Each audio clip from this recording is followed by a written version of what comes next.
जय श्री कृष्ण। राधे राधे सभी को। श्री हरिदास। और कैसे हैं आप सभी? और बहुत दिन बाद मैं वीडियो डाल रही हूँ। बहुत दिन तो नहीं, 3 दिन हो गए, क्योंकि बहुत ज़्यादा व्यस्त थी और ऊपर से हमारे लाला थोड़े से नटखट हैं, तो वो कुछ न कुछ ऐसा कर देते हैं जिसके कारण जो है वो मैं वीडियोस नहीं बना पाती हूँ, क्योंकि उनके इतनी सारी चीज़ें वो बताते रहते हैं, वही सब करने में हमारा समय निकल जाता है। कल कल भी ऐसा ही हुआ। कल की तो लीला गुप्त थी, वो तो बतानी ही नहीं थी, तो इस वजह से फिर मैंने कल लीला भी नहीं बताई। तो मैं आज की लीला जो है आपको बता देती हूँ। वो कल की लीला से ही थोड़ा सा समांतर है, बट मैं बता नहीं सकती क्योंकि उसके लिए पूर्ण तरह से मनाही है। चलिए हम आज की लीला आपको बताते। बहुत ही प्यारी सी लीला है। सुबह ये होता है कि हमारे घर पर दस्तक होती है, कोई दरवाज़ा खटखटाता है, दरवाज़ा खोल कर देखा जाता है, तो देखते हैं कि घर के बाहर एक बहुत ही खूबसूरत सी लड़की जो है खड़ी हुई है। नव यौवना है वो, बहुत सुंदर हैं देखने से। लंबे लंबे केश हैं उनके, उनके बालों में फूल लगे हुए हैं। दोनों तरफ से उनके जो बाल हैं वो इस तरीके से गुथे हुए हैं कि बता नहीं सकते। बहुत ज़्यादा सुंदरता के साथ उसमें भी फूल लगे हुए हैं, और चोटी बहुत लंबी है। पतली और नाजुक सी लड़की है, लेकिन बहुत ही सुंदर है, बहुत अधिक।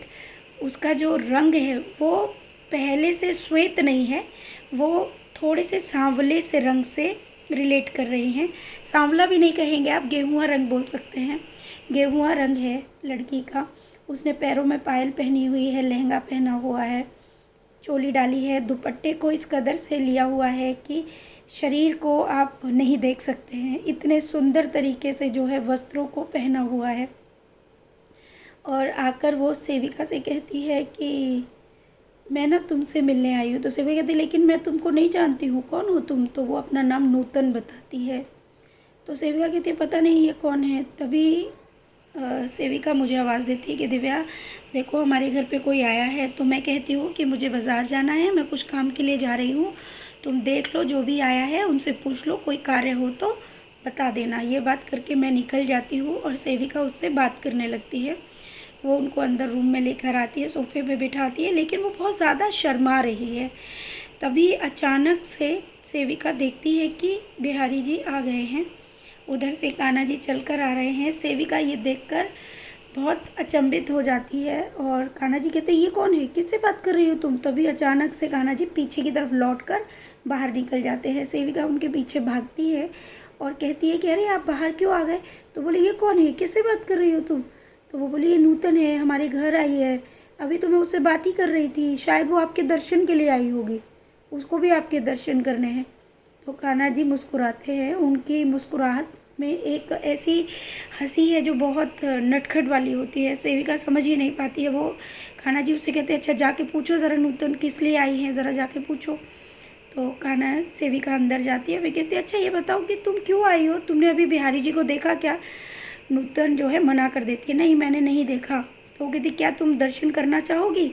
तो नूतन कहती है हाँ अगर तुम कराओगी तो मैं कर लूँगी, लेकिन वो बहुत ज़्यादा शर्मा रही है। तभी बिहारी जी अंदर आते हैं। तो वो सेविका नूतन से कहने लगती है कि देखो ये हमारे बिहारी जी, लेकिन वो ऊपर देख ही नहीं रही है, मतलब शर्माने की लिमिट क्रॉस है। तभी कान्हा जी कुछ बोलते हैं, प्यारी जू करके बोलते हैं। तो सेविका बोलती है क्या कान्हा जी आप इन्हें भी प्यारी जू बोल रहे हैं? क्या आपने इनसे भी शादी कर ली? आप तो सारी मतलब कन्याओं से शादी कर लेते हैं। तो कान्हा जी मुस्कुराते हैं और फिर कहते हैं अच्छा बाहर आओ ज़रा। तभी वो बाहर आने लगते हैं और तभी कहते हैं अच्छा तुमको ऐसा लग रहा है, चलो मैं अभी जाता हूँ, तुम अपनी नूतन से ही पूछ लो कि वो यहाँ पर क्यों आई है। तभी नूतन कान्हा जी चले जाते हैं और वो नूतन के पास जाके बोलती है कि अच्छा ये बताओ कि तुम हमारे घर आई क्यों हो? तो वो कहने लगती है कि अरे फरवरी में तुम्हारा जन्मदिन है ना, तुम्हारे मैंने सुना कि कन्हैया का भी जन्मदिन है। तो बोली तुझे कैसे पता चला? तो बोली मैं वीडियो देखती हूँ, मुझे वीडियो से पता चला कि तुम्हारा भी जन्मदिन है। पता है उस दिन मेरा भी जन्मदिन है। तो सेविका बोली अरे वाह फिर तो बहुत अच्छा है, फिर तो मैं तुम्हें कान्हा जी के दर्शन ज़रूर कराऊंगी। और तभी वो कहती है कि अच्छा चलो तो, लेकिन अभी तो तुमने बिहारी जी के दर्शन मुझे कराए नहीं। तो सेविका बोलती है अरे वो तो निकल गए, वो तो वृंदावन गए हैं।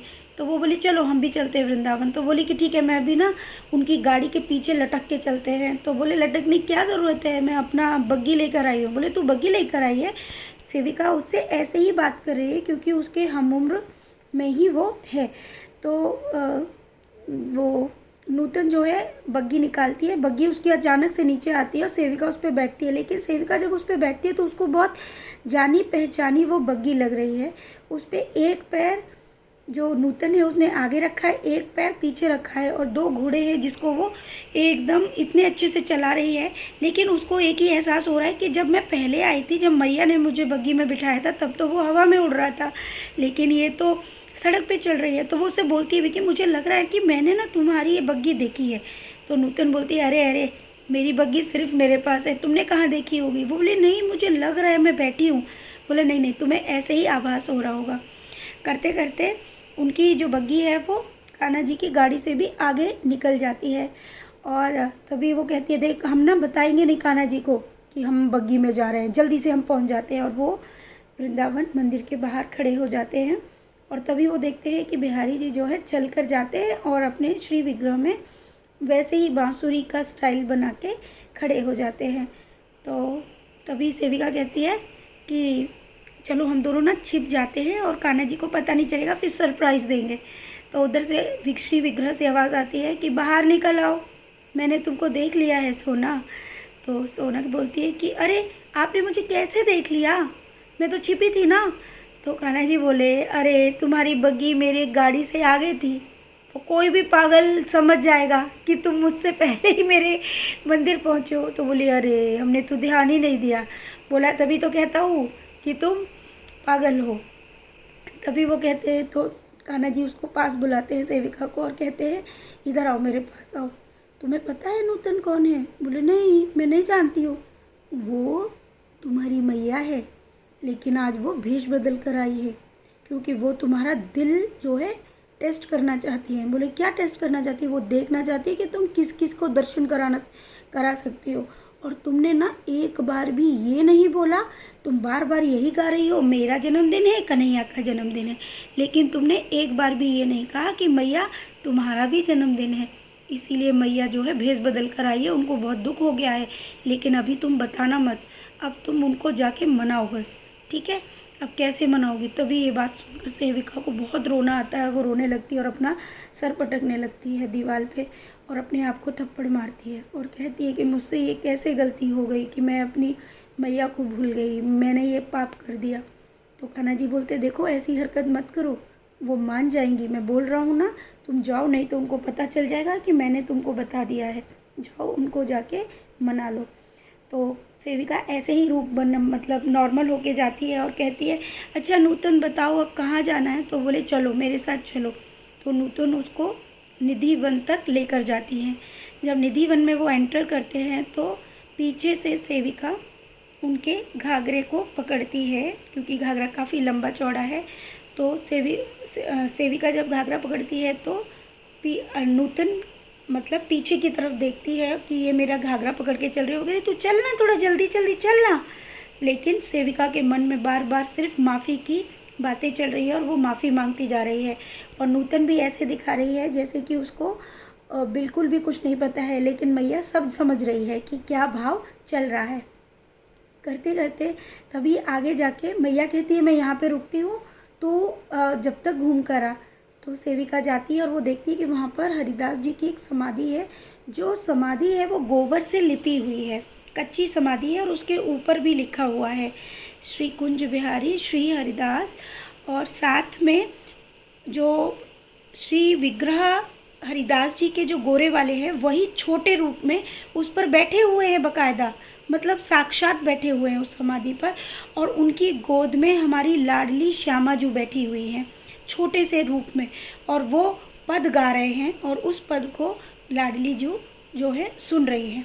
तभी वहाँ से आवाज़ आती है कि तुम यहाँ नहीं आ रही हो, मैं तुम्हारा इंतज़ार कर रहा हूँ, यहाँ पर बैठा हुआ हूँ। तभी सेविका कहती है, अरे मुझसे तो लाडो नाराज़ हो गई है, मैं कैसे उसको मनाऊँ। तो वो हरिदास जी की समाधि से बहुत सारे फूल उठाती है और वो मैया की तरफ लेकर जाने लगती है। लेकिन तभी वो देखती है कि मैया तो वहाँ है नहीं, वो तो समाधि पे हरिदास जी की गोद में बैठी हुई है और वो मग्न होकर गा रहे हैं, बस एक ही बात बोल रहे हैं कि तुम यहाँ पर आओ, हम इंतज़ार में बैठे हैं। तो सेविका कहती है, अरे लेकिन ये है कहाँ पे? उसे तो उधर आवाज़ आती है कि तुम अपने मन में झांक कर देखना, तुम्हें पता चल जाएगा कि ये कहाँ पर है। और ये बात बोलकर सेविका का जो है स्वप्न टूट जाता है। तो प्यारे भक्तों, आज की तो ये लीला है। अब रही बात कि ये जो प्रभु लीला कर रहे हैं, ये प्रभु सिर्फ मन के भाव देख रहे हैं। गलती तो हुई है कि सेविका और हमसे भी हुई है कि हमने उस दिन ये नहीं कहा कि हम कन्हैया का ही नहीं हमारी लाडो का भी जन्मदिन मनाएंगे। तो उसके लिए हमने खूब माफ़ी मांगी आज कि हमें बोले, क्योंकि हमारे कान्हा जी और राधा जी तो एक ही हैं, उनमें तो कोई अंतर ही नहीं हो सकता। वो तो जगत स्वामिनी है, क्या कहूँ मैं। चलिए, वो उन्होंने अपनी लीला से बता दिया और वो बिल्कुल नाराज़ नहीं है। अब आती है बात कि जहाँ पर बार बार इस चीज़ के लिए संबोधन किया जा रहा है कि हमें समाधि स्थल पे जाना है, तो हम बहुत कंफ्यूज हो गए कि एक जो समाधि स्थल जो है निधि वन में है और एक तटीय स्थान में है।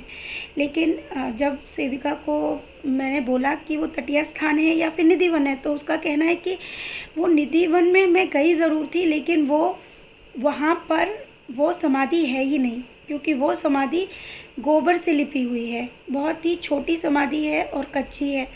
तो और निधि वन में जो है वो संगमरमर से बनी हुई समाधि है। और वहाँ पर जो लाडो है उसने ग्रीन कलर के वस्त्र भी पहने हुए हैं। छोटी सी लाडली है जो हरिदास जी के गोद में बैठी हुई है, ग्रीन कलर के वस्त्र पहने हुए हैं। आज सुबह से हमने बहुत बार गूगल पे सर्च भी किया कि कहाँ पर है ये। तो देखिए, मुझे तो निधि वन के अलावा कहीं समझ ही नहीं आया। अगर आप में से किसी भक्त को समझ आ रहा हो कि ये किस स्थल की बात कही गई है, क्योंकि हमेशा बात इसी तरह से बहुत शॉर्ट में बताई जाती है, फुल नहीं बताई जाती है। अगर आपको पता चले तो ज़रूर लिखिएगा कि और कहीं भी क्या उनका समाधि है।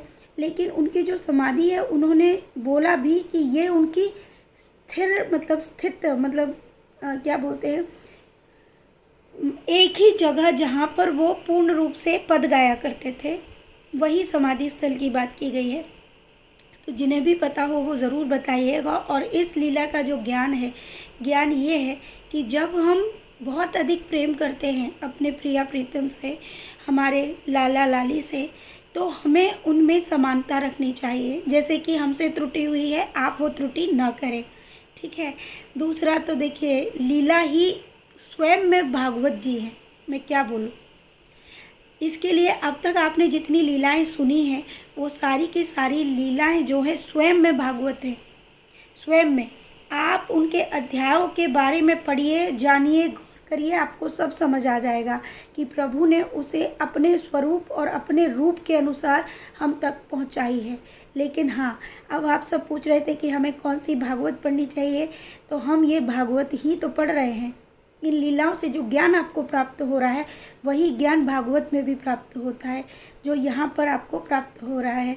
और अगर आप फिर भी पढ़ना चाहते हैं, तो जो भागवत आपको सरल लगे, जिस भागवत को पढ़ने से आपको बहुत ही आसानी से समझ आए, उस भागवत का आप अध्ययन कर सकते हैं।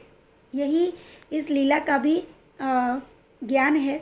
और इस लीला में इस समय तो ये चीज़ नहीं बताई गई है, लेकिन हमने जब इस चीज़ पर सोच विचार किया तो यही बात सामने आई कि हम तो इतने दिनों से जो लीलाएं हम कर रहे हैं, वो लीलाएं नहीं, वो तो स्वयं साक्षात भागवत है, क्योंकि वो सारा ज्ञान भागवत जी में है। जब मैंने पढ़ा तो मेरे तो होश ही उड़ गए कि ये सब प्रभु ने स्वयं ही हमें बता दिया है कि क्या करना है और क्या नहीं करना है, किन देवी देवताओं को। ये सारे अध्याय हैं, जितने भी 18 अध्याय हैं, उनके बारे में स्वयं प्रभु ने बता दिया है।